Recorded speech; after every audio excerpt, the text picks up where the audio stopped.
let's pin this video like this. Yeah, so assuming I can spell it right.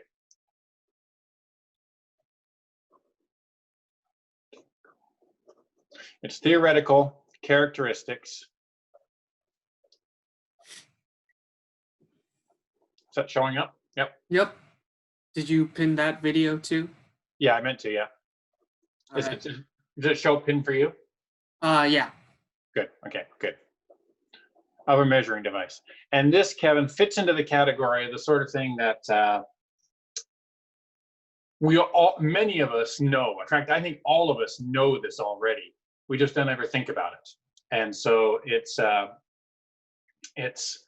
really very important to our day-to-day lives, but it's kind of so embedded in what we do that nobody spends any time thinking about it. And it's useful for us in this course because everything we do in the lab is based upon this. Everything we understand about chemistry, about atoms, are based upon this.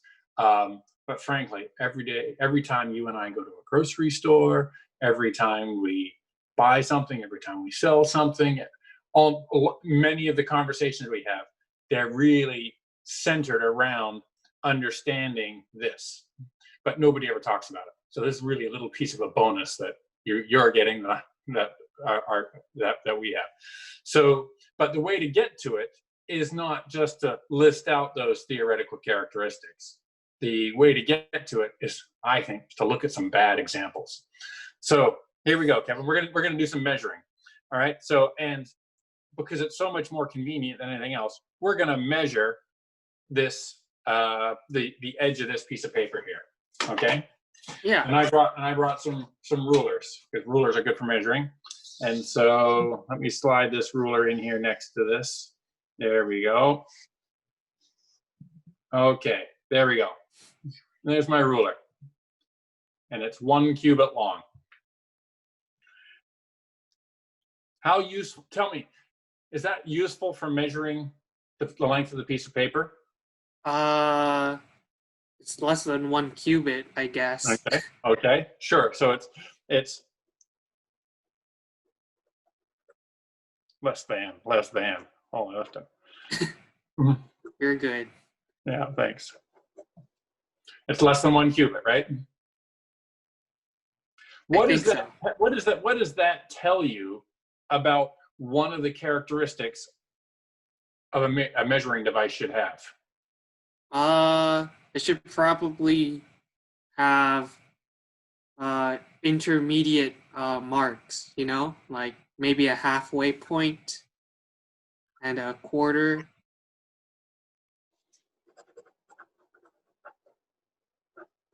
Intermediate marks. Yeah, that's one possibility. Another way of looking. Another way of saying that is it would be useful if the measuring device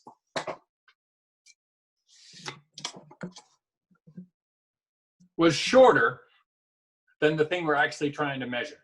It's got to be smaller, right? So on this ruler, I've got 1, 2, 3, 4, 5, 6, 7, 8, 9. And if you're measuring this piece of paper, because these individual units are smaller than the piece of paper, you and I now could agree, hey, look at this thing. This piece of paper, it's at least 9 and it's not 10, right? So that tells us, okay, that using this ruler, it's 9. And then I'm going to look at it and I'm going to say 9 point, I don't know, the 9 is precise. The next one is an estimate, of course, because we're starting to understand why we have significant figures and significant digits. So this one is an estimate. I'm going to say 9 point. What number do you think I'm going to write down? Oh, here. I'll write. There we go. I wrote down the number. What number do you think it is, Kevin? I think it's close to 7. Okay. I'll say 7. I wrote down 6, right? It was an estimate. Your 7, my 6, they're both equally valid. So 9.6, 9.7. Definite number, estimate. That's exactly why. Both of our values are entirely legitimate. But what comes out of that is knowing that our device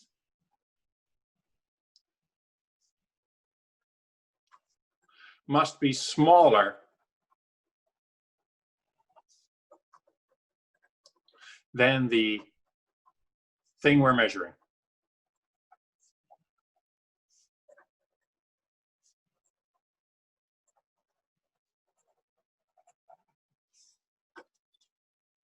Put a big star beside that one because that's pretty important. Okay? Yep. All right. I got another one for you here. Where do you go here? My white one. What did I do with my white one? Maybe I dropped it on the floor. Oh, no, it's right here. There it is. Okay. Okay, so now I'm going to measure my piece of paper with this white ruler.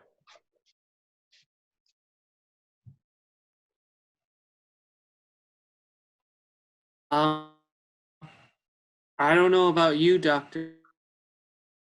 That ruler seems smaller than the length of the paper. It is smaller length of the paper. So I could say 1, 2, 3, 4, 5, 6, and then I could move it up here, and I could go with this ruler. It's 7. Well, oh, careful of the wind.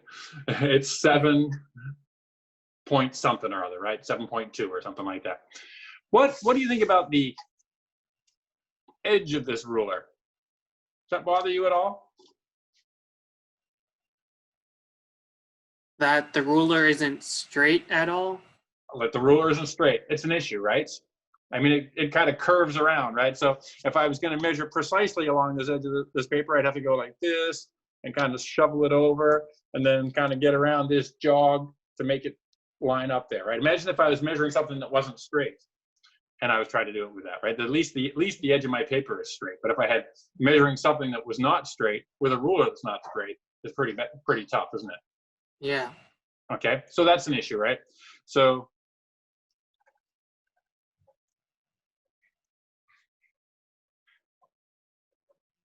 in some circumstances, straightness matters, right? Whatever that's related to, right?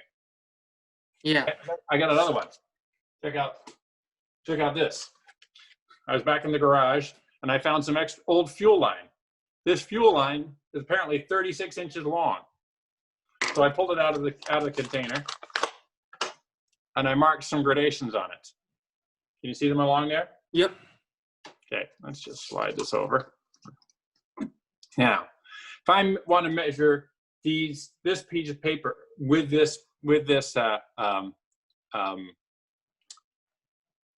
piece of fuel line, or with something with a measuring device that's like this fuel line, okay, I could put it down here and I could start counting 1, 2, 3, 4, 5, or whatever else.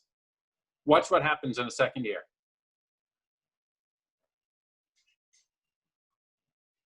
Now I measure it. 1, 2, 3, 4, 5, 6. Do you notice any difference? Yeah, you stretched out the line and now the marks are further apart.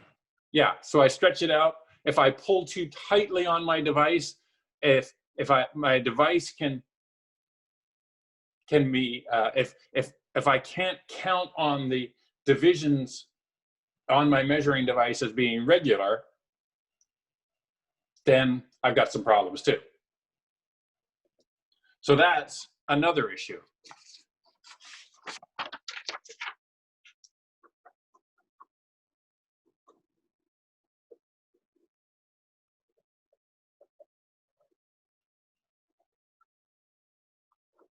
The device must be rigid, right?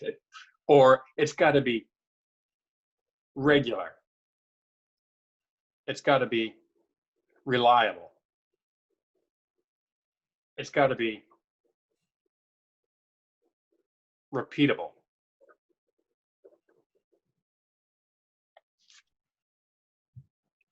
So those are important characteristics for any measuring device.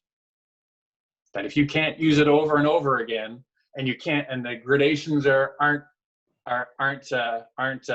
regular, your device is going to cause problems for you and for other people as well. How are we doing so far? That makes sense. I love all the R's. Yeah, I know, exactly. Exactly. All right, so it just so happens I have what we might consider to be a yardstick. So I found a yardstick. So look at this. What makes this yardstick useful?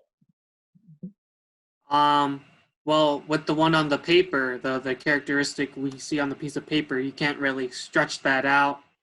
You can't. It's a reliable measuring device. All the marks stay in the same place. Right. Now, the yardstick overall is longer than my piece of paper, but it still fits into having gradations that are smaller than the thing that I'm trying to measure as well, right? It's got inches marked on here. It's got half inches, quarter inches, eighth inches. Oh, this one doesn't have 16ths or 30 seconds, and certainly doesn't have any of the metric system on it, but it's got regular gradations that we can use. Okay, now, the most classic one is I've got a tape measure, right? Same deal, right? It's got individual inches. It's got some gradations of half, quarter, eighths, 16ths, 30 seconds, maybe even 64ths on this ruler, on this tape measure. And so you can use it to measure much smaller items reliably and regularly and repeatably. And what was the other way? And I guess and this tape measure is not rigid in this direction, but it is rigid in the opposite direction, right? I can bend it here, but I can't bend it the other direction, so it's pretty rigid there too. Okay, so the device must be rigid, regular, reliable, repeatable, and it must have smaller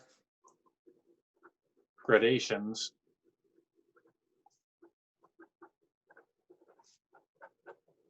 than the thing you are measuring. And those are basically the theoretical characteristics of a measuring device. Whoop-de-doo. What does that matter, right? So why do we care about it in this course? Any ideas? Well, if you kind of think about it, just even in everyday life, we measure groceries in pounds. If we measured them in tons, then that wouldn't be too useful for us. It would be more complicated math, but I think this is important because we just kind of take it for granted, I guess. You don't really think about it too much. So you're right. In grocery stores, we often measure in pounds or kilograms or gallons or maybe half gallons, right? And we count on when we take a gallon of milk off the shelf that the person that put the gallon of milk in there did it with some sort of regular, reliable, repeatable measurement. Frankly, when I buy a gallon of milk, I say, yep, looks about right. Right? But I know that if somebody were trying to put one gallon labels on a half gallon, at least I would probably recognize that, right? All right, that's everyday life. What about in chemistry life? You know this, Kevin. You just haven't thought about it this way. All right. What do chemists want to measure? What do they actually care about? The data, the results. So close. Here's the answer. Atoms, right? They want. We've talked before, you and I, but I think this video might come before we talk about atomic structure. But chemists care about atoms, and they want to take measurements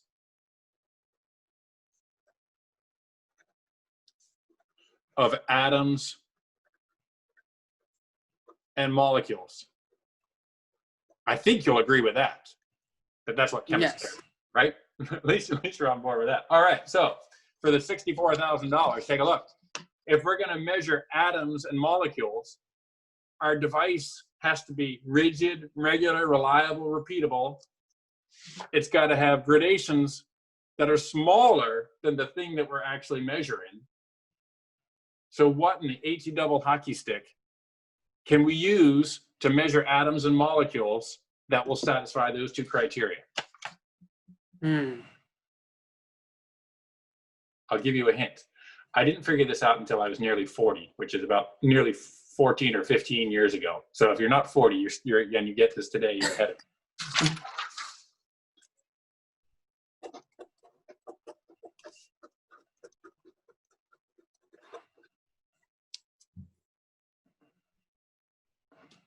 I see, I see. I didn't understand this. In every beginning chemistry textbook, in every course, we do all this stuff about energy and waves and wavelengths and frequencies and photons of light and that sort of thing. And I never really understood why is all that stuff at the beginning of the textbook. I don't even use it for anything. But the reason is that everything that we know about atoms comes from measurements of atoms and molecules, and it has to be done with something that's smaller than an atom or a molecule. And the thing that is smaller than an atom or a molecule are photons of light. And one of the things is that we know that the energy is equal to the wavelength times the frequency. And these are smaller gradations, and they're repeatable, and they're reliable, and hallelujah, the speed of light is constant.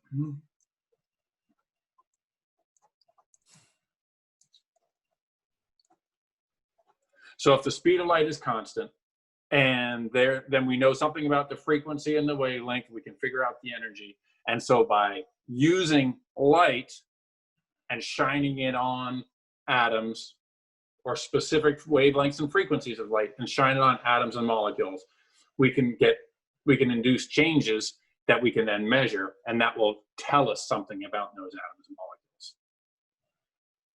I had no real idea why we were doing that. I just always knew that we did.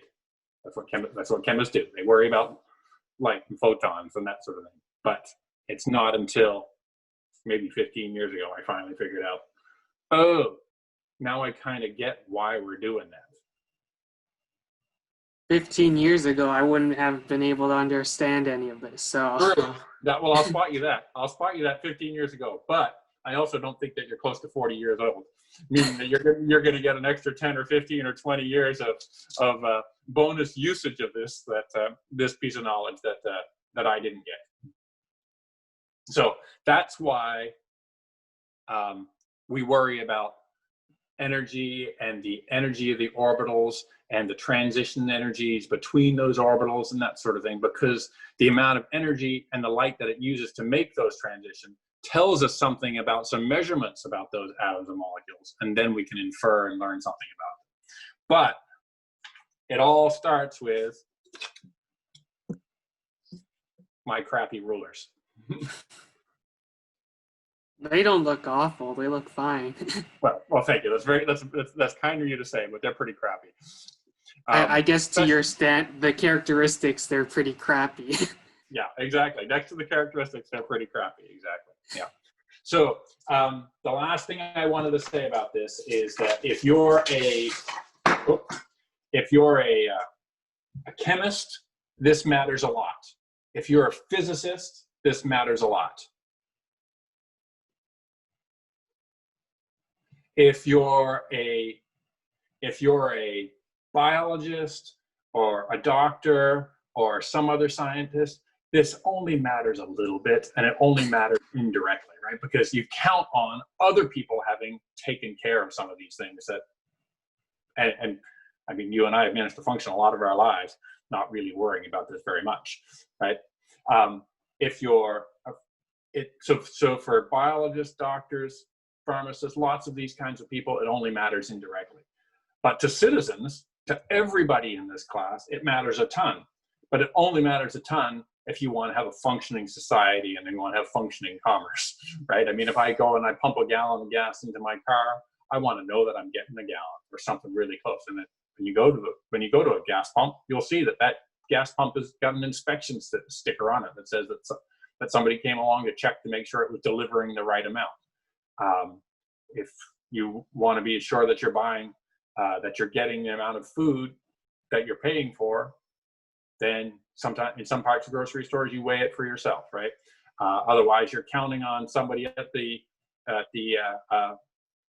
food processing facility having measured, probably having measured reliably, regularly, rigidly, right? All of the same things, and probably with something that's smaller. So that's it. It matters to us all in some level, but professionally, it matters a lot to chemists and physicists and engineers, and only a little to lots of other professions. That's true. Yep. Couldn't have said it better. Oh, well, thank you. Anyway, so that's theoretical characteristics of a measuring device, and I think if you want to think about what you're doing and what you're learning, then this is a great place to start.